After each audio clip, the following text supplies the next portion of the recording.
Assalamualaikum class 9 exercise 2.6 question number 6 if z is equal to 2 plus 3 iota and show that w is equal to 5 minus 4 iota तो z plus w का conjugate equal to z का conjugate plus w का conjugate मतलब इन दोनों को plus करने से उसके बाद जो हम कॉन्जुगेट लेंगे वो इक्वल है z का कॉन्जुगेट प्लस w का कॉन्जुगेट के।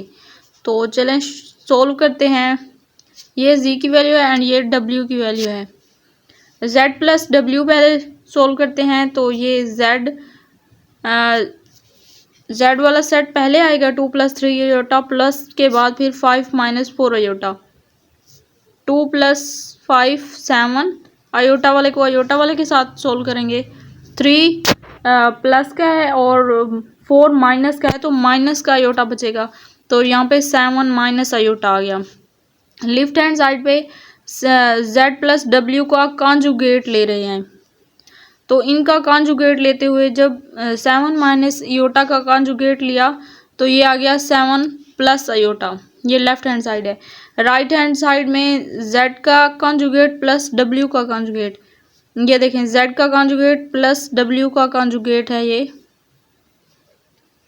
z का कॉन्जुगेट का मतलब होता है कि जो आयोटा वाली वैल्यू है ना उनका साइन चेंज करना है। यहाँ पे देखें प्लस का 3 आयोटा है तो 2 माइनस 3 आयोटा।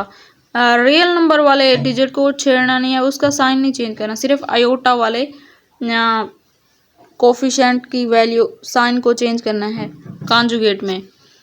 तो ये था z का कॉन्जुगेट एंड w का कॉन्जुगेट, दोनों के साइन चेंज कर दिए। ये प्लस का 3 आयोटा था तो यहाँ पे माइनस का 3 आयोटा, ये माइनस का 4 आयोटा था तो यहाँ पे प्लस का 4 आयोटा। अब दोनों को प्लस करना है, दरम्यान में प्लस का साइन है ना। 2 minus 3 iota plus 5 plus 4 iota. 2 minus 3 iota, इसकी ब्रैकेट ओपन करते हैं, plus 5 plus 4 iota. 2 plus 5 7 minus 3 plus 4 iota plus का आयोटा। ये देखिए लेफ्ट हैंड साइड इक्वल है राइट हैंड साइड के, तो hence prove left hand side equal to right hand side, यही तो हमने प्रूव करना था। अगर आप मेरे चैनल पर न्यू हैं तो चैनल को सब्सक्राइब कर दें, वीडियो को लाइक करें, अपने दोस्तों के साथ शेयर करें। मिलते हैं नेक्स्ट वीडियो में, तब तक के लिए अल्लाह हाफिज़।